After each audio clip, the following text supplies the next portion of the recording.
కనబడుంటే కాడు మల్లయ్యా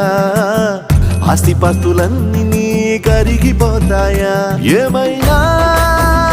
నీకు న్యాయంగుందా ఈ పైన నిన్ను వదిలేదుందా ఎట్టగెట్టనో తల తిరిగి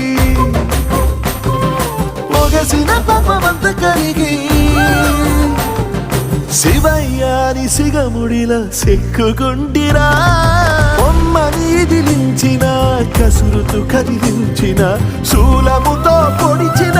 పాములు కరిపించిన నిన్నొదిలితే నా పేరిక తిన్నడే కాదురా